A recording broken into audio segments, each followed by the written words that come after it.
Hey, hey, hey, welcome back to Stop It. I'm your host, Emily Erb, and I'm so freaking excited because I've been manifesting this ever since I recorded my first episode.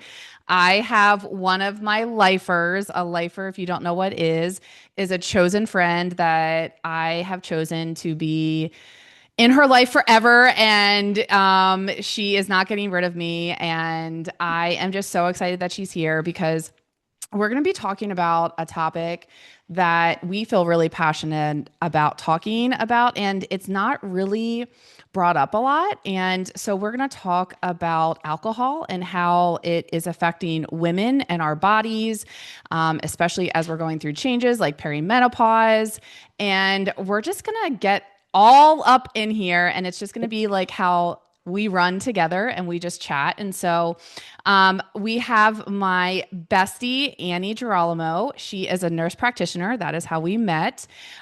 She has been in the fitness world forever. She started marathon training in 2012. She was in a bikini competition. And let me just tell you, she was freaking shredded. And she still is. She got a donk and she knows how to build that shelf. Um, and we just have so much fun. So, without further ado, I would love for you to officially meet one of my lifers, Annie. Hey, Annie. Thanks so much for coming on the show. Yeah, my pleasure. And if you want to hear more about me, go back to Emily's first episode because she name drops me all over that thing. So I do, don't I? I felt so significant after that. And Mhm. now that we're talking about this, I should probably crawl in my crawl space and dig out my trophy and embarrass my kids by keeping my bikini trophy I love that. I think you should. or put on my old bikini show outfit. Oh my gosh, they would love that. 2 babies later. And you forgot the fun fact that I was 6 weeks pregnant and didn't Oh, it is yes. my show. Yes. So 6 weeks freaking pregnant. And then when you forced speaking me, of alcohol, oh, yeah. I was just gonna say when you forced me to train with you for a full marathon, you yeah, were also we went also for pregnant. yes, also newly pregnant. And what did we run? Like a 15, 16 miles or something crazy like I think that I while might have you're made it to the 18-mile yeah. week. And I was like, can I swear on this? Fuck Yes. that. I'm not Yeah. doing this. I'm leaving you guys behind. I'm like back here, can't breathe because I'm growing an eyeball. So, Oh my yeah. goodness.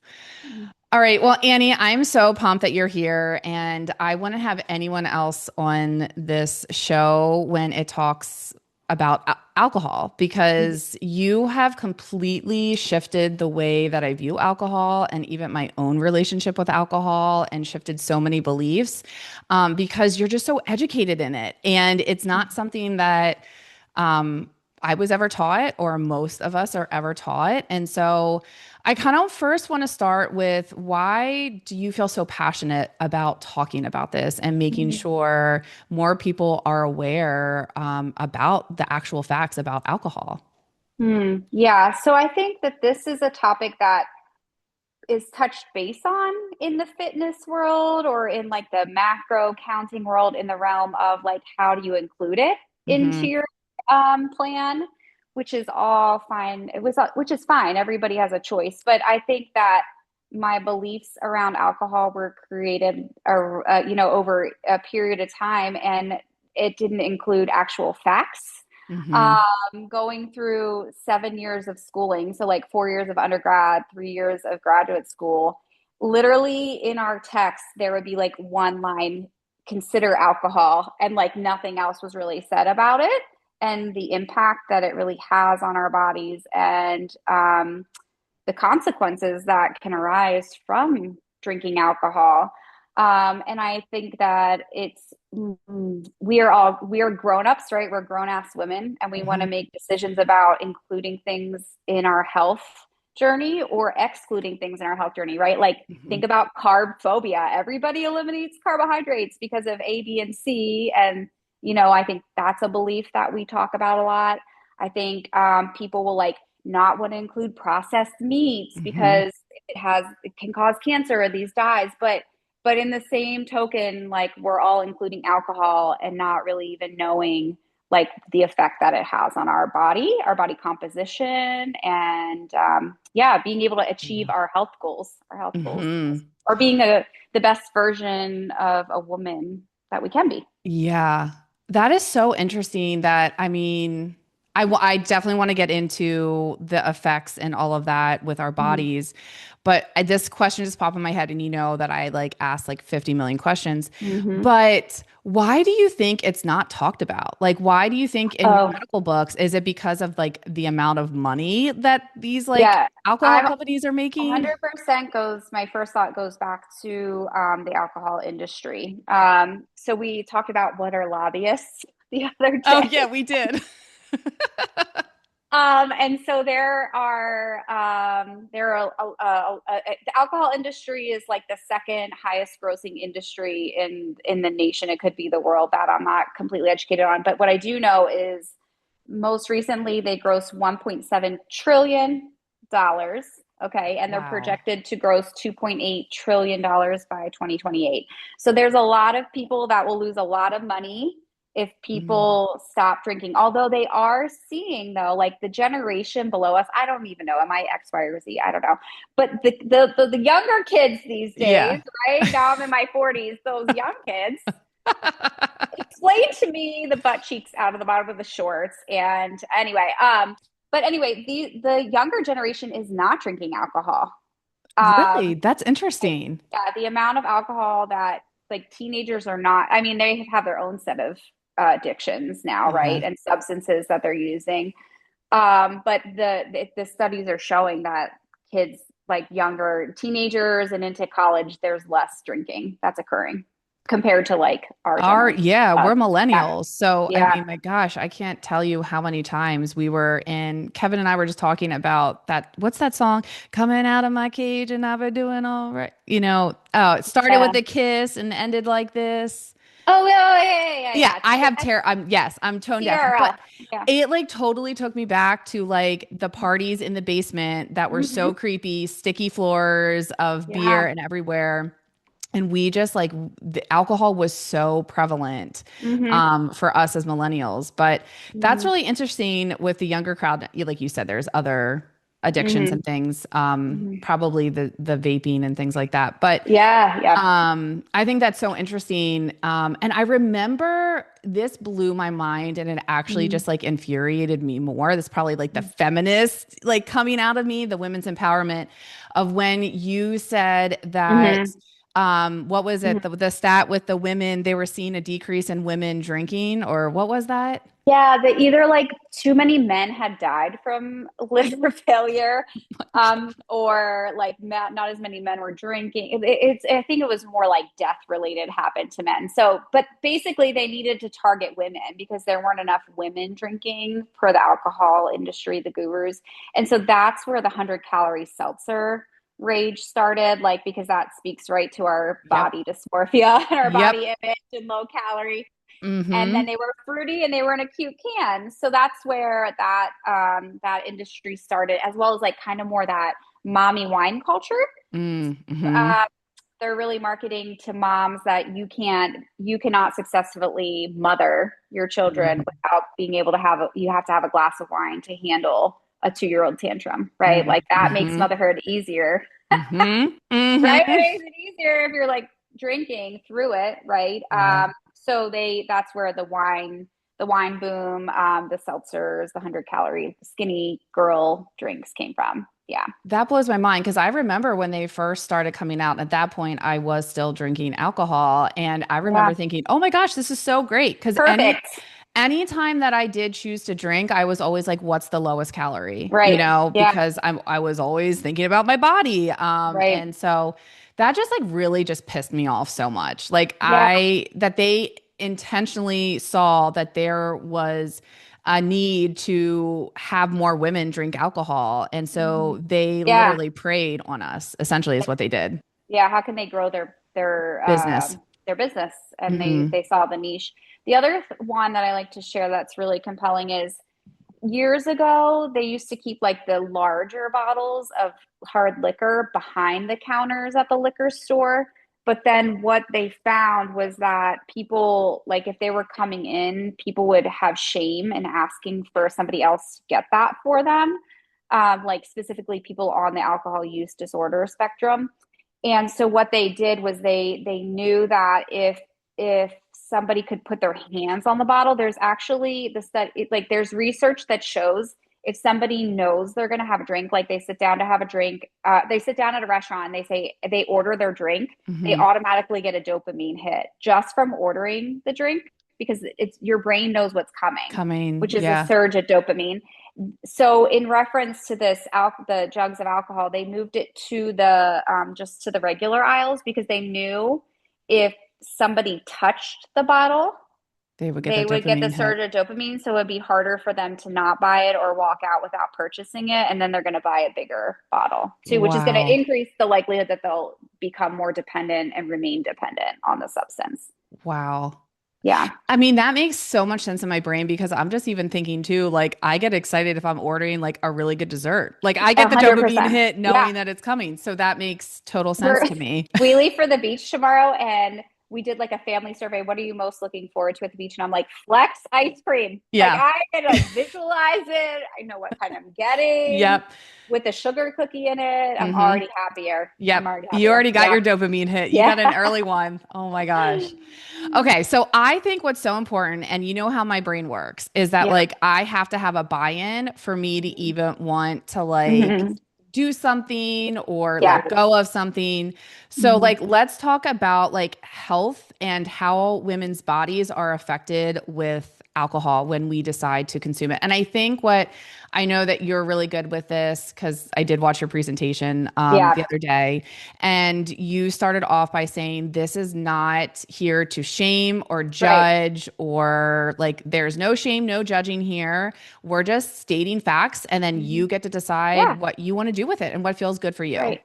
Yeah. Yeah. I mean, I've been known to bong a few beers in my day and, Mm-hmm. Yep. so, and then it wasn't until I learned these things that I Mhm. decided that it wasn't something that I wanted to include in my normal day-to-day life or even really at all. I mean, it's been, oh my gosh, I was about to turn 40 when I decided I was going to take a, like, kind of reevaluate this and like Mm-hmm. do 30 days and see how I felt because it was like coming into play with my workouts and my goals of building muscle and Mm-hmm. fat loss. I'm like, well, then while I do this, I'll just like eliminate alcohol for 30 days and see how I feel. And then I felt like way better and workouts were better and sleep was better and all these things. And so I think, yeah, 100%. This is not to shame anybody or say like what you're doing is wrong. But I think it's at best to have be making an informed decision Yep. before we make a decision. Yep. So, like based around facts and not beliefs that have come from society. Mm-hmm. And Pushing agendas, trillion right. dollars. Yeah. Or the marketing, like everybody just today, it's like find the red car, right? Like the red car. Once you buy a red car, then you find that red car everywhere. So Mm-hmm. my thing to stimulate everybody's eyes is to look for every single alcohol advertisement. You're going to see it on billboards, TV commercials. I mean, from today till tomorrow, you're going to see like 900 ways that it's produced. So I think the Yes. best thing to do is like talk about what alcohol is. Okay. And so what alcohol is actually ethanol. So if we think about where else do we see the word ethanol, Is that it's like you're talking about the gas that you put in the car? correct. It's your gas that you're putting in the car. It's also found in hand sanitizers, window cleaners, paint thinners. So things that we would never like stop and put in a glass and then mash fruit up and put it in, or mash potatoes and put it in and like Yeah. drink it. That would not be my, with any mixer would not be my choice. So I think that was like one of the things like, okay. So what it is, it's a molecule and it exists in water and fat environments. And why I talk about that is because of that, it is actually able to permeate your blood-brain barrier. And the blood-brain barrier is like the gatekeeper to your brain. So what its role is it keeps bad things out and lets good things in, lets nutrients and oxygen in, keeps things like pathogens, certain medications that are not supposed to have contact with your brain, and toxins. It doesn't allow them in, with the exception of alcohol when it's broken down because of that affinity, the environment that it resides in. So the body breaks it down within three pathways, which I can touch base on. But then when it is metabolized and broken down, it's turned into a new molecule called acetaldehyde. And what acetaldehyde is a highly toxic substance. It's actually 10 times more toxic than the alcohol, like as you ingest it, and it's a known carcinogen. So what that means, it's directly linked to cancer, like creating cancer, causing cancer. So cigarettes, a carcinogen, directly Mhm. linked to lung cancer, causes lung cancer. If we didn't smoke, the risk of your developing lung cancer would be significantly less, right? Like, so same kind of thing. And so so we ingest our alcohol, the body breaks it down. It automatically identifies it as a toxin. So our body likes something called homeostasis. So it likes to live in this perfect environment. So there's all these ways that our body regulates itself. So like if we eat something with sugar, our body produces the hormone insulin to regulate our blood sugar. If we get sick, our body increases our temperature to get rid of Mm. the like Mhm. it's Yep. a constant state of perfection, right? Like that's what it does, and there's all these ways that our body does that. So when alcohol comes in, the body automatically knows that this is something that should not be there. It's toxic, and it does right away. It starts to work to get it out of your system. So when we consume alcohol, 20% is absorbed in our stomach lining. And within the time it hits our stomach, it takes less than about 1 minute to actually get to our brain. And then the remainder of it passes through to your small bowel. And then there's like this little veil that attaches our small bowel called the mesentery. And within the mesentery is all these vessels and veins and blood flow. And then it takes it from there, from the small bowel out into your system. It goes up into your heart. And then the heart pumps this toxin, right? The known Mhm. carcinogen throughout your entire body. Okay. So it's now pumped everywhere. Um, so the modalities of the way the body is getting it out of our system is it gets to the liver. So the liver is like the primary organ that the liver is a filter. So I said in June I call it the pool filter. So like it cleans out everything, not just alcohol. That's where it's our filter, right? Our body's Mhm. filter. So it starts there. That's one pathway. Another pathway is the NAD coenzyme pathway. And like I said in my presentation, I'm not going to break it down what that is actually called because it's like just such a big word. But I like to think of it as an Uber driver. So it has roles in digestion, it has roles in maintaining healthy DNA, it has roles in fat loss and energy production. So what it does is it transports some like a substance for a molecule from one place to another. So that's Mhm. and it works. It's basically like in alcohol breakdown or taking it out of our body. It's like Ubering it out of our system. It's like picking it up and taking it to the get out of town train. Okay. And then there's the MEOS pathway, and the result of that is creation of free radicals. Free radicals are definitely something that I learned about in NP school, Mhm. nursing school. And what Mhm. free radicals Mhm. are things that are likely going to contribute to the development of cancer. So again, we come back to the same idea with breaking it down produces more carcinogens in your body. Um, Oh, okay. So then after it's broken down, it is excreted in three ways, two modalities. So by CO2, so breathing it out. So after we have drinks, like, and you're talking to somebody, you can smell alcohol on their breath, Yes. right? Like, so Yes. that's why, because after it's broken down, it's transported out via CO2, as well as water. So in the form of sweat. So when you're sweating it out, right? Yes. And then urine, we're peeing it out. So those are the three ways that we get excrete the toxin out of our system. But I also think like something that's so fascinating is that our body does all this work right away. It goes into like defensive mode and does it, but it takes about 10 days for it to be completely out of your system. Something that I thought really was interesting too is somebody who drinks regularly more so, I think this affects more people that drink regularly versus like once in a blue moon. But if you have a drink within 7 to 10 days and you're a regular, like a regular drinker, Mhm.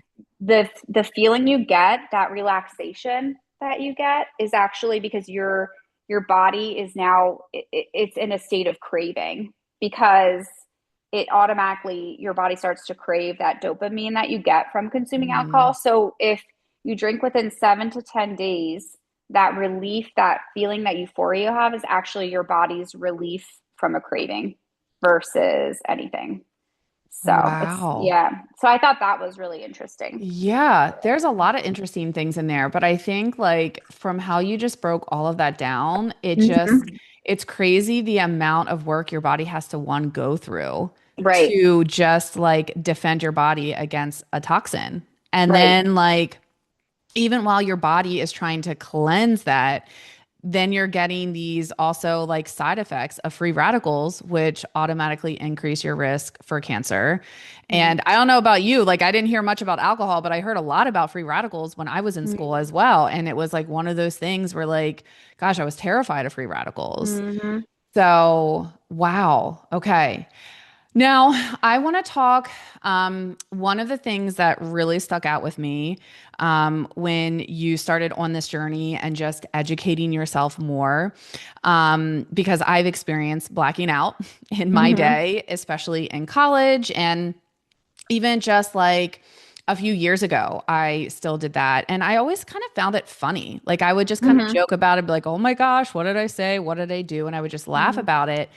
But then you told me what was actually happening Hmm. inside my body when Hmm. I'm experiencing a blackout. Can you just inform everyone here about what actually happens when you're blacking out? And again, there's no judgy wudgy because like I just Yeah, said, I did it just a few years ago at my father-in-law's birthday party and retirement party. right, right. And there's t-shirts about it, like, or Mm, Vegas, like living mm, the nights that you won't remember or whatever. I yes. forget what it is.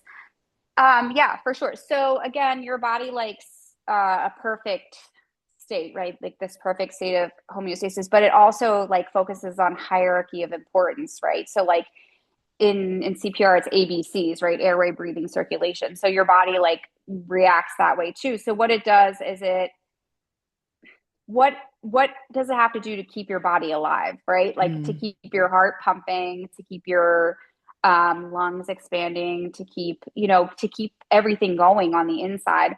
So basically, what happens when we have a blackout or a brownout is that your body stops a higher level of functioning skill, which is creating memories.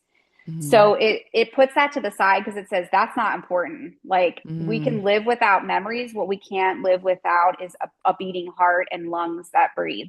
So what happens in a blackout is our brain and our body turns to telling your heart to beat and for your lungs to breathe versus making memories. So that's what happens when you black out.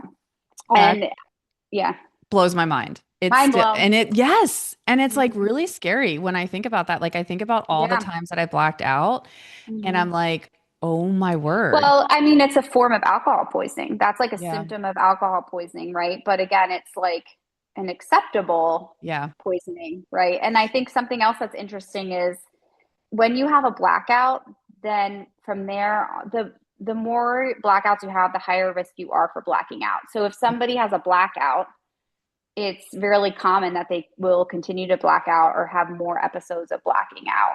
You're just more Wow. at Prone risk to for it. developing. Yeah, prone. That's a great word for it. Yeah.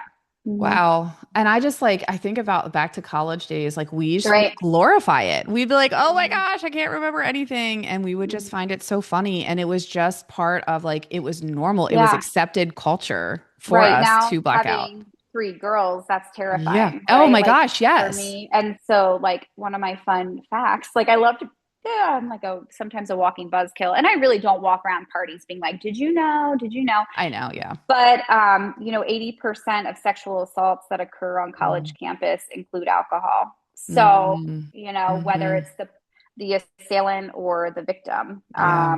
alcohol is involved in it. And I mean, think about the datelines. How many Oh, datelines have you listened to? And it's like, so, another fact, and we're kind of like bouncing around, but what I'll go back to then is how, like, throughout our body, what it yeah. does.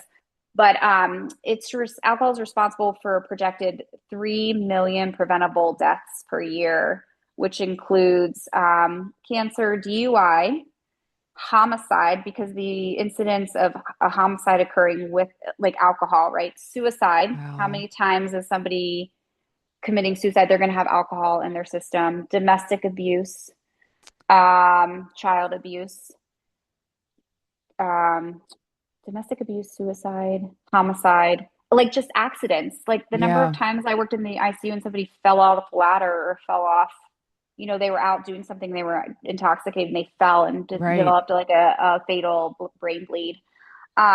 So thinking about it that way too, like it's Yeah. like these are all things that could have been prevented Right. possibly, Right. if it wasn't for the substance involved. So, Oh my goodness. I know. mhm. It's like all the things that you just don't even think about. Right, because we Um, don't think about that no. suicide, right? Like, No. yeah, Mm-mm. yeah, or domestic abuse, Not at that kind of all. stuff. Yeah. Hmm. Okay, so I want to talk about sleep and how it Sure. affects women Hmm. and their sleep. And I guess it, doesn't have to be specifically women either, but I remember one of kind of like my aha moments where Hmm. it was my first time that I was going to have a home, like my house to myself. Kevin and the kids were going to a family reunion. At that time, Hmm. I didn't have a puppy. So it's like a quiet home. We did a Yep. girls' night out before they went. So the Hmm. next morning, I am just like, I feel so hungover. I feel Hmm. so exhausted. I had Hmm. terrible sleep. And I just Hmm. remember thinking, like, is this worth it? Like, it's not. Hmm. I was so mad at myself. I was mad at myself because this is like my first time. The weather was gorgeous and I'm so Hmm. exhausted. I couldn't even say goodbye to my kids because I felt so awful. So, Hmm. like, can you kind of tell me, like, what's happening inside of our bodies, like, Hmm. how alcohol is affecting our sleep? And like, what's the cost of that? Yeah, yeah. So specific to sleep, it will definitely, there's truth to that it helps you fall asleep Okay. because it sedates you, Yeah. right? It's a sedating. So it does help people fall asleep, but it overall disrupts their entire sleep. So like we go through sleep every night, we go through sleep cycles, okay? And the important, like let's say the important one, if we had to pick, like if I gave you $1,000, I had to pick like Yeah. the REM sleep is the Yeah. most important because REM sleep's where a lot of our repair occurs in our Hmm. body, right? And like that, almost that resetting of our brain really occurs in that. It's like the most important part of our sleep. And actually, if it decreases the amount of REM sleep that you're getting, it actually causes fragmented sleep, so a lot of waking up throughout the Hmm. night. And if you're somebody who snores, it worsens your snoring, which means like you're not getting the oxygen flow, like snoring will affect like the intake in your oxygen intake, etc. And then it will worsen sleep apnea. If somebody has sleep apnea, you're going to have more periods of pauses and breathing. The what is really common that we talk about is the 3 a.m. wake up. So maybe you've like been out and had a girls' night out or whatever, and Hmm. you drink to excess. Everybody always seems to wake up at like 3 a.m. And the reason that happens is when you're drinking, you're getting a large volume of carbohydrates and sugar. So you're getting these blood sugar spikes. So what happens at 3 a.m. is you're having a blood sugar drop and your Oh, body has ways of alerting you to things. And so that's where that 3 a.m. wake up. And then like increased anxiety happens around that time also too. wow. And Mhm. so then I think about like the double whammy when women are in perimenopause. Hello, Right, perimenopause. It starts as right, early as 35. right. I'm in my late 30s, you're in your early Hmm. 40s, and we know that sleep is Hmm. Hmm. affected by all of the shifts in our body. Like, Hmm. so how is alcohol? I guess what you just explained, like that's going to make it even worse when we're in Yeah. perimenopause. Right. So with perimenopause, we already have dysregulated sleep. And so that will worsen the symptoms of Mm-hmm. dysregulated sleep. It also increases your severity and frequency of hot flashes and night sweats. We also have an increase in mood swings and irritability to go along with Mm. it because alcohol does affect the neurotransmitters. So, all the different feel good and not feel good chemicals in our brain, so that we're already like having mood swings. And then you add alcohol into the mix, and then you're really raging. A The rage other and bee. a raging bee. And then also your tolerance for alcohol decreases due to the natural, well, like with estrogen changing, you have less preservation of lean mass, so muscle, and it's hard to build muscle. So we have less muscle and we have less overall total body water after, like within perimenopause and menopause. So that increases it decreases your alcohol tolerance. So, but women in general, we also produce less of that NAD, like that Uber driver enzyme that helps Transport expedite, it out. get Yeah. it to the bye-bye station. So then we also, and we're naturally higher in body fat because we have more body fat because we're meant to have babies. So we need that energy store to carry babies and deliver babies. And then we're often smaller in size. Yeah. Okay. So overall smaller in size. So then secondary to that, we are often, you get intoxicated faster. So higher incidence of risk for alcohol poisoning, and then a higher incidence of medical issues related to alcohol compared to men. Wow. Yeah, Well, that makes sense to me. I mean, Big Kev, he's like six right. five, but I'm always like blown away. I'm like, how are you? Like, I would have like a couple drinks and I'm like, oh, speak in Mm-hmm. Spanish, and I do not speak Spanish Yeah, fluently. yeah. And he's just like, just himself, or as much as, he can be while he's drinking. But Well, okay. and like, how many women are always in a calorie deficit too, Yeah, that's right? true. Like, That plays. so Yep. yeah, Yeah. Well, yeah. and speaking of calorie deficit, okay, there's so many things that I want to talk about. So, calorie deficit, there's a lot of women that are on a GLP-1, using that as a Mm-hmm. tool for fat loss. You Mm-hmm. work with patients Mm-hmm. in that capacity as well. What should women know about alcohol when it comes to utilizing a GLP-1? Cheaper date. I always say you're going to be a cheaper date. So, Oh my well, there's a lot of research on our post-op bariatric surgery patients and how they're affected by alcohol after surgery. Like they get drunk faster, they get drunk, more drunk with less drinks, more intoxicated with less drinks. They have a higher risk of alcohol use disorder, because of transfer of addiction, et cetera. So in the realm of GLP-1, I feel like it's similar to like the bariatric surgery patients because they're eating less calories. Like, Yeah. oh my gosh, I have to beg people to eat 1,200 calories on their GLP-1s sometimes. And so if you don't have food in there because Exactly. you're not eating as much, like that's, it's going to hit that stuff. Remember we talked about 20% goes through your stomach lining. It's going to hit your Yep. bloodstream a lot faster. And then, again, if you're female, that's going to increase too as well. So. So, what do you recommend for women who are in a GLP-1 that Mhm. they, want to enjoy alcohol? Like, what would be your recommendation to like Well, what would I think what we should talk about is what's the recommendation for how much alcohol any person should be yeah. drinking, right? And Yep. so most recently, like the most recent guidelines from the World Health Organization is no level of alcohol is safe for health. Um, Wait, hold on a second, because I remember they used to be like, oh, drink an alcohol drink a day, like a glass of the red wine, and you're gonna wine. get, Okay. yeah, you're gonna get like So antibodies or something like that that. is what we are now calling the red wine myth. It's called a red Oh, wine myth. So actually 2025, the American Heart Association, their guidelines are no level alcohol is proven to improve heart health. So where did that come from? That study come from? I think actually I would have don't quote fact you. check me Okay. on this. Okay, but I think the study was funded by an alcohol company, first of all. That makes Okay. sense. Hmm. Um, I would have to look that up again. But what they found out was that actually the benefits came from their overall lifestyle, and a majority of them followed a Mediterranean diet. So it wasn't directly related to the red wine itself. So that's actually a myth. And really, the American Heart Association says that no level alcohol is proven to improve heart health, and they actually recommend limiting it to decrease risk of heart disease, cancer, because it can also increase your risk for irregular heartbeat, Okay. arrhythmias, they call it. So Hmm. increased risk for AFib, and it also increases your blood pressure. Mm. So the the red wine myth. It's not true. It is No, not true. So those no. are some beliefs that most of us are going to have to unlearn, because that was something that I remember hearing all the time. And I was like, oh, Hmm. okay, well, maybe I should. I was never that big of a drinker anyway, Well, but yeah. And then what is one standard drink? One standard yeah. drink, what were they referring to, right? And a standard drink of wine is 5 ounces or less of a 12% or less wine, where a Mm, lot of red wines I think are higher than 12%.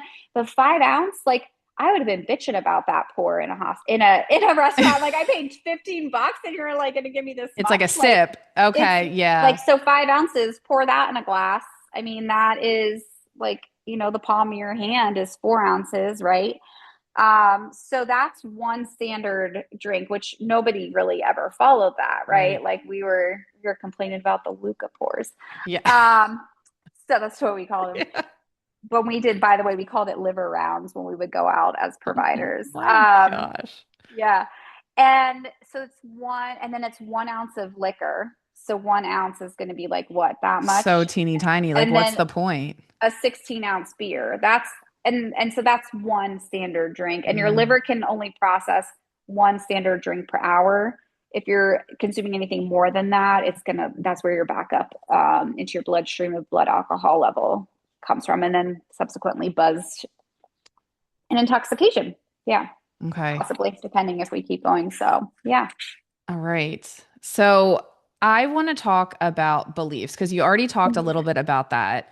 Mm-hmm. And when you said like start looking at ads and seeing Yeah. how alcohol is coming up, Mm-hmm. um, and how it's so loud in mommy culture of like, Yeah. oh, you're stressed. And so I actually had this conversation with my mom Mm-hmm.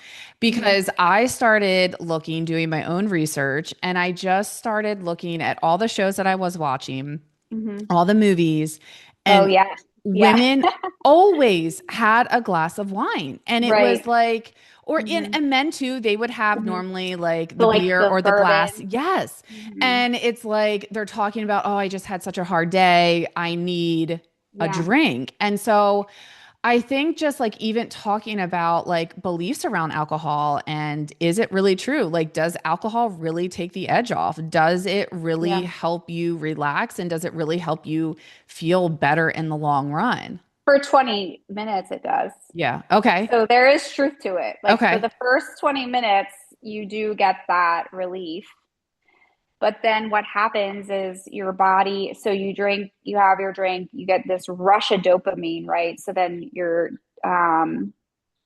dopamine will increase. And initially you can feel calm, but then there's like, again, our body doesn't like anything high, it doesn't like anything low. So now we have all this dopamine.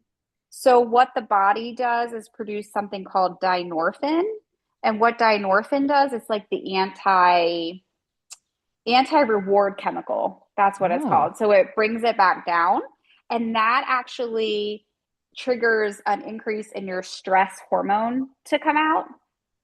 And then that will ultimately, it actually increases anxiety and depression and your ability to cope with stress. Like you're less tolerant of stressful situations because your body's now looking kind of for that relief. So you end up not being able to tolerate stressful situations as much if you depend on alcohol as a relief uh, tool. The other thing too, like I'll say, because we're talking about dopamine, is alcohol causes measurable shrinking in the brain. So they've done MRI studies and a brain without alcohol compared to a brain with alcohol, and it shrinks. And when it And shrinks, that just means that like that's like you just don't have, what does that yeah, mean? I mean less white matter, so less Okay. space for like and gray matter for the neurons to be like. I mean, I already can't remember stuff. So if I have less brain tissue to help me remember things, you know what I mean? Like, Okay. yeah, like Okay. cognitive. And then there's, risk of like dementia that comes along with Okay. that too. Okay. Okay. There, so other neurotransmitters it affects, and it increases your GABA, which is the calming chemical. But that also is what decreases your inhibitions. So like when we're drinking, like maybe would say or do things that we wouldn't do Mm-hmm. without it. It causes the slurred speech and the loss of motor coordination too. So yeah, it increases this calming chemical, but then secondary to that, this is what happens, right? It decreases your glutamate, which increases your sedation and worsens memory, and it creates poor memory formation and increases sedation, which I said it causes a dopamine surge, and then the dynorphin comes out after that. It increases your serotonin, which is initially produces a calm sensation, but over time depletes your baseline serotonin levels, which then increases your anxiety and depression. And then it increases your endorphins, which sounds great, but that's where it increases your body's pain threshold. So then I automatically think about the person who chops off their finger doing Yeah. like fireworks or something. I'm like, this doesn't hurt, or like, or you get into a fight and you don't feel the Yeah. pain, Yeah. or if it increases your pain threshold, that's why people who are in chronic pain or have pain will drink alcohol because it relieves their pain, Pain. right? Hmm. But here's one of my other fun party facts is that when you drink to relieve stress or when you drink alcohol to help with pain, your brain reacts to it differently. So you are at higher risk of becoming addicted or dependent when you Wow. drink for those two reasons. I feel like what you just said, like I feel like it's doing all of these different things that like Yeah, don't really make sense where you're like high, low, sleepy. yeah, And I'm like, I literally went back to the times that I would drink and I yeah. would binge drink. And I'm like, I've experienced all of those situations in just one night of Right, drinking where I right. would And be like, woo, going out dancing. I'd fall asleep at the bar. I would wake yeah, up and then like I would be going and then I would be crying on the way home. And right. then like, yeah, just like all of these things. I'm like, Been known okay, to cry a time or two on a hill or in a yeah, pile of leaves. and fall in a bush, and like doesn't hurt Oh my because even though God. you're in thorns, it's like not a Right. bit. Yeah. So it's Yeah. all of that stuff is clocking for me. Yeah. Well, and there is a term called hangxiety. So we wake up the next day and we have anxiety for 2 or 3 days. And maybe it like some of it is because we said or did Yeah. X, Y, Hmm. and Z. Like there was a Christmas party where I spoke Spanish, right? Like did not. Yeah. And how many of our buddies at work actually speak Spanish and know that I was not speaking Spanish? Hmm. Um, but so that's part of it, like maybe like embarrassment or like not embarrassment, whatever. I mean, I have Hmm. a lot of fun drinking, don't get me wrong. But chemically, it's because you are having increased anxiety Yeah. after drinking too, because of the substance itself. So yeah. Well, and I think it's so interesting because something like you and I have both been on a growth journey and just learning Yeah. about just like belief system and emotions. I mean, Right. emotions are like one thing that you and I have really worked on Mhm. and still Mhm. working on. We're always a work in progress. Yeah. And one of the things that I have learned about just emotions is that, like, you can't, if you're going to numb one emotion, Yeah. you're numbing all of them. You can't just Right. selectively, oh, I want to numb something that's uncomfortable, but I want to feel Right. joy. And I Mhm. think that's a belief that people have. I know I did when I drank Yeah. alcohol. It's like, well, I'm sad, I'm depressed, I'm going to Yeah. drink, and I'm just Mhm. going to numb that. And then just so I can have fun and avoid. Yeah. Yeah. Well, first thing I want to say is like, you're really good at this, by the way, because Oh, we had it on our list to do and you just brought it in like, hey, what about this? It's like, stop it. You're so hmm. good. Okay. Well, my first question is then when you wake up, doesn't the problem still exist? Right? Like, Yeah. and so it doesn't really change the problem. The problem's still there. And like, as you know, I'm in the business of digging out roots, Yeah, right? you We talk are. about that all the time. Like Hmm. there, we like can put band-aids over things. So sure, it'll numb that negative emotion temporarily, but then it might even make it worse, right? Like if you're Yeah. sad, like my grandma died, I gotta go get wine. You know what I mean? Like Hmm. I'm so sad, I can't feel this. So I'm gonna drink. And like then after two glasses of wine, then I'm really crying because my grandma Hmm. died. You know what I mean? Like it's so, Hmm. but then we wake up in the morning and mama's still Still gone. gone. Yeah. And now I'm like feel like fucking shit. Like Yeah. now I have Hmm. a hangover and I got a parent because I had, too much wine because I was sad that grandma died. So the problem still exists. And yes, but it can't selectively numb. So all those negative emotions, it numbs for sure, sadness for a period of time. But then all the good things, like all Hmm. the real, like true joy, like knowing Yeah. what true joy is. And like knowing what true joy is, I feel like we talk about this a lot. It's like the gifts that God gave us when we were born, right? And Hmm. that, where do we know that? It's before society got to us. So like, where do I feel real joy now? Ice flex freaking ice cream. Like that's one Hmm. place. But I do want to say, like, side note, fun fact, alcohol, there's the belief that alcohol improves food. And actually the Hmm. science behind it is it numbs your taste buds too. So I heard somebody talking about an acclimation drink. So if you go to Hmm. like bourbon tasting in Kentucky, this was a reference that there's an acclimation drink. And what that is like Yeah, because you taste bourbon the first time, it fucking tastes terrible. It's horrible. Yeah. Like numb your taste buds. So then the second drink doesn't taste that bad, right? Because you've already had that one drink and your taste buds are numb.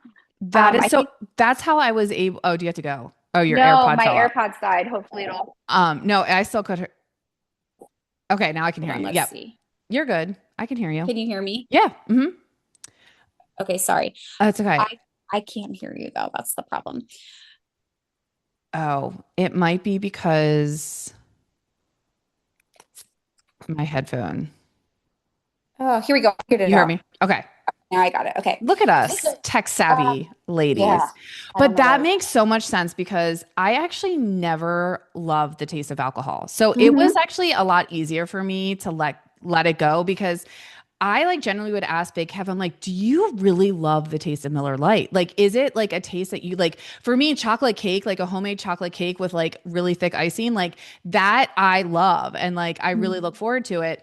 But with alcohol, I couldn't. And like with red wine, like the Mm-hmm. first glass was always like, oh, but I just Yeah. pretend like I gaslit myself to say that I Oh God. liked it. I know I'm like, oh, this is so good.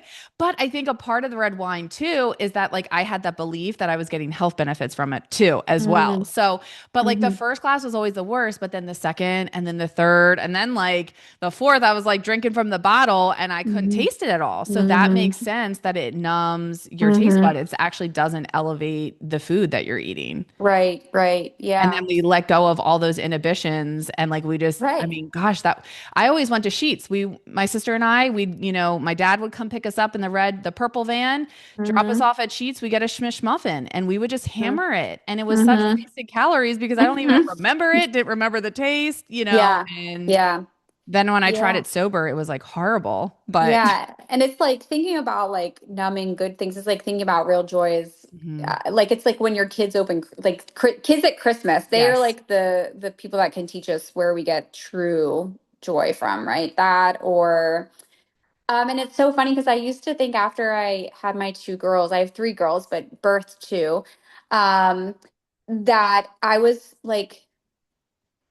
such a better person. I was a better person when I became a mom. And I think a lot of Mm, that was because I didn't drink alcohol for 9 months and then into mhm, the year because I was breastfeeding. And so I was able to like appreciate things that made me feel true joy and not like mm. a fake joy that came from like the dopamine, Yeah. right? And like another thing we talked about is like everything ends up being the same. So if every time you go to a concert, the, Mm, and you if you drink, the concert ultimately ends up being the same. And then sometimes like Morgan Wallen, I don't even like the end of the concert, I couldn't even tell you what his last song was, mhm. right? Like so then you pay for this ticket and you only remember 7/8 of the concert or whatever. Right. Or like every wedding you go to, like that's another big drinking thing. Every wedding ends up basically being like the same Hmm. because you have this numbing substance, this false, I don't know how to say it other than that.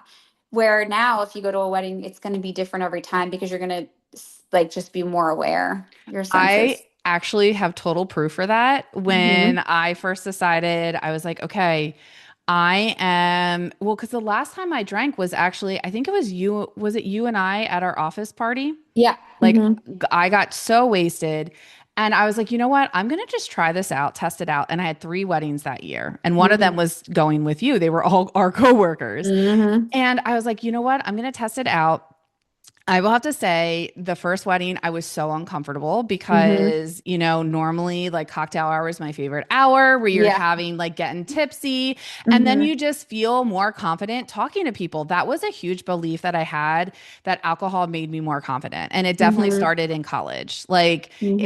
it was like my social sword that Brene Brown talks about. Mm-hmm. And I was like, you know what? I actually do believe I'm confident and I'm really good with people and it's very Mm-hmm. easy for me to have conversations even Mm-hmm. with people that I just meet. And Mm-hmm. so I'm like, I'm going to test this out. And Mm-hmm. yeah, it was still a little uncomfortable because when you first meet someone, Yeah.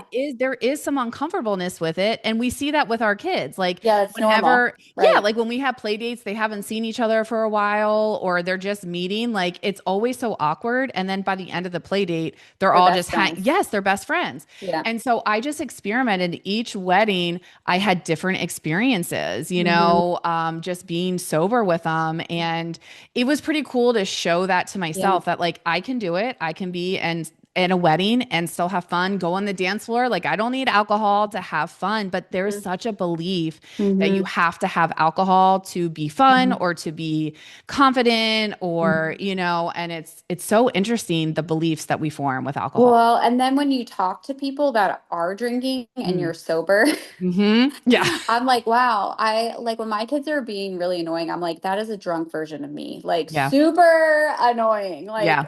And I love you all still the same, like if I've But ever been like around. But like repeating when you ask me stories. the same Yep. question 3 times, or you're like tripping over me and spilling your drink on me, Oh, I like get so then annoyed with I that see that, now. I'm like, wow, like there is 100% been times where I've been that person, and like For I'm glad I'm sure. not. I'm like Yes. so like maybe the first drink, it's like maybe they are having more fun this first drink, but then like beyond that, I definitely Hmm. am waking up in the morning and like am having more fun ultimately, Oh my gosh. So Yeah. It is yeah. it's so interesting.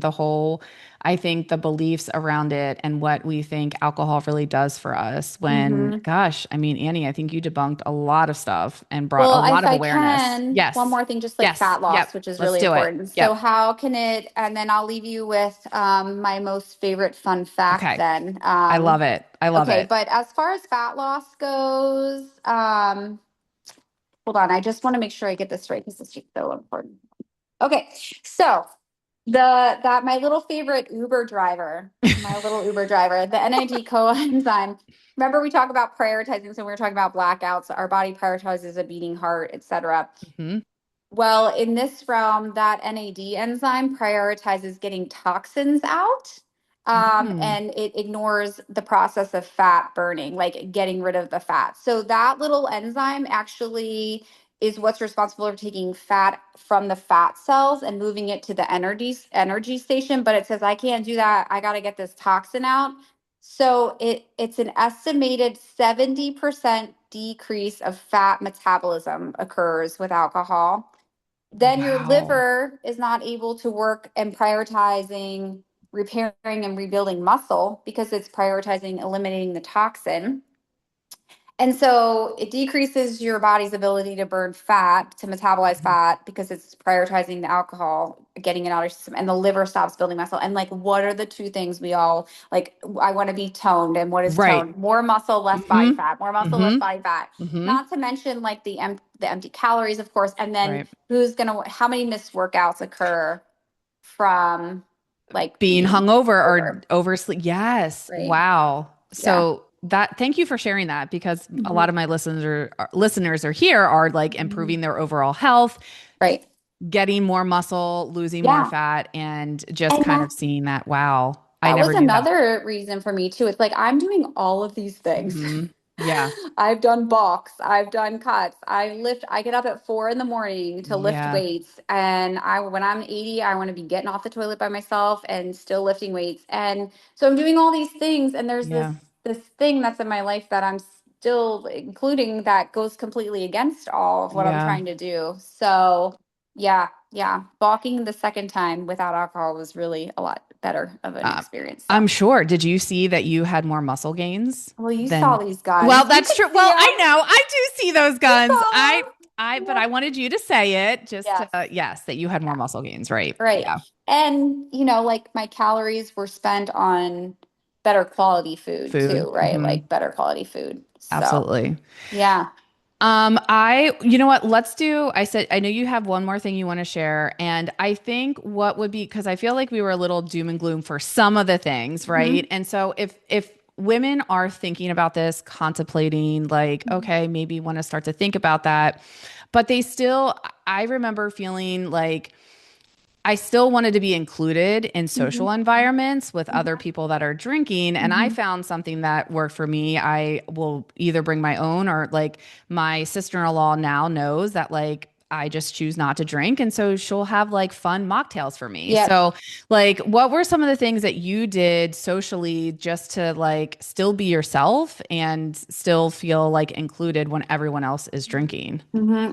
Well, there's so many mocktail options. So like I would look at the menu ahead. Like anything with like going in with a goal, right? Like if you go in to a restaurant with a calorie deficit, but you go in there hungry, it's gonna be hard to pick Mm-hmm. like Yep. the lean meat, and you're going to want to go with meat. So like looking ahead and picking out a mocktail ahead of time that I knew I was going to get.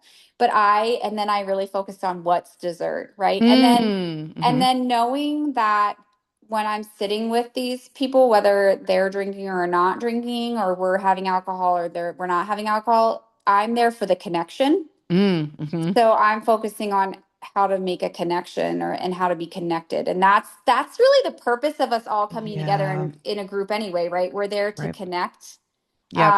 not to like, drink necessarily. I mean, sometimes there was periods where it was that like we were getting together, have drinks, but really like you were going for the connection. So focusing Yeah. on why I was going there, lining up mocktails. I found like that we found NA beer because it's the domino effect. Now Matt like doesn't really drink that Mm-hmm. often either. And not that I care if he does, but Right. we found it's called Go Brewing, and it tastes exactly like an IPA, but it doesn't have the alcohol. So if we want to sit down and have a drink, like I'll take those with. I've taken Mm. them to Southern Market into parties. So finding alternatives, and they Yeah. still have the same because if we're Yeah. really just drinking because we like the taste, then Mm-hmm. if you like the taste of beer, then it doesn't You mean you can need to have still get the alcohol. taste. Yep. Yep. So I think it's like looking ahead, finding something. What else do you really like about that scenario? And then Yeah. like how can you connect? Because that's really what's going to give you the true Yeah. dopamine. Right. Of what feels Yeah. good. Because that's like a need, not a want. Like it is Right. a need, a human need that we need to feel connected. We need to feel like we belong. We Hmm. need that feeling of love. So I love Right. that. I think that's such great advice. Thanks, Annie. Hmm. Before we go, what was the last thing that you wanted to share? Was that a fun fact or Yeah. So my last yes, party fact, right? your party trick? Is so in 2025. So every year, the International Society of Substance Use Professionals come together. So professionals throughout the world who specialize in substance and substance abuse, they come together and they rank substances as most addictive in terms of dependence potential, relapse rates, brain impact, and withdrawal severity. So number one was heroin slash fentanyl slash opioids. So they're like the same class, right? Same Yeah. substance. Two is cocaine and crack cocaine. Oh my Three gosh. is methamphetamines, four is benzodiazepines, and five is alcohol. So it's lumped into the same top five, but I also think that's fascinating in itself. And it's because it's Wow. socially accepted but highly addictive, affects multiple neurotransmitters, so your brain chemicals. Withdrawal can cause seizure and even death. And there's a high dependence rate of alcohol. And so that's fascinating in enough. But don't we like all think tobacco and smoking cigarettes is like horrible, and nobody would Horrible. even like, Yes. we would never do it, right? Yep. So I think that's where my brain, it's not even in the top five. It's not even Yeah. the top five, right? It's probably six, but whatever. But it's like I think that's kind of like when I look at cigarettes, and not to say that I haven't smoked a cigarette in my life because I Hmm. sure have, right? My kids won't listen to this right now. No. I'm just kidding. Um, but now I see it, and it's like I don't want it because I know how bad it Yeah. is for me. I don't like the way it makes me feel, right? And now that's just kind of the same way I feel about alcohol. I just see it Yeah. as the same kind of thing. And not to say that one in Rome, right? Like Yeah. one in Jamaica, am I going to Right. roll a joint? Maybe. One in Italy, am I going to have a glass of wine? I did have a Right. glass of wine in Yeah. Italy, and FYI, it tasted no different than the wine here. And would I be in Paris and smoke a cigarette? Yeah. Maybe. Yeah. So it's not to say that this is something that I would like never touch with a 10-foot pole by any means, but it's just Right. a different perspective on Yeah. it and how I personally incorporate it in my life. Well, you completely shifted your beliefs around it. Right. And I think that the same for me. That's why it's easy for me. I don't identify as a drinker. So when Right. you don't have an identity as a drinker, Right. Mhm. that makes it so much easier because the strongest force in the human personality is to be consistent with who you think you already are. So Right. if you don't identify as a drinker, your actions aren't going to be Right. in alignment with that. Well, and two, like just beliefs. Like I remember you saying, like, how you talked about what alcohol actually is. It's like stuff that you find in gasoline. And to Hmm. me, like, I don't want to put gasoline in my body. That is poison. And so I started to assign negative meaning Right. to alcohol. And Hmm. it like turned me off. Like, I was just like, Hmm. ew, that is not something that I want. But no Hmm. judgy wudgy from us, though, at the same Hmm. time, because, I love my Cheers. treats. Yeah. Yes, cheers. Like, I think that we all get to decide Right. what feels right for us, what feels good Right. for us. And I think the best way to do that is to have it, like you said, an informed decision. And that was Right. really, I think, our goal for today. And I trust that, like, Annie, you freaking brought it today. I learned so many things. I cannot wait for my listeners to hear this because I think it's really going to serve them. And whatever they decide to do with it is their choice. We always have a choice. But I think when we can come from an informed place, it's always a better place. We can make empowered decisions in our life. So, Right. girl, we did it. We did Yay. it. Oh my gosh. Thank you so much. And Thank you are you. coming back on the show again. We're going to talk Yes, about all things GLP-1s we because are. you know what's going on and you're going to give Mhm. us the 411 so we can make Sure. informed decisions. So, Yes. thank you so much, my friend. And remember, guys, life is always happening for you. And I can't wait to see you next week. Bye.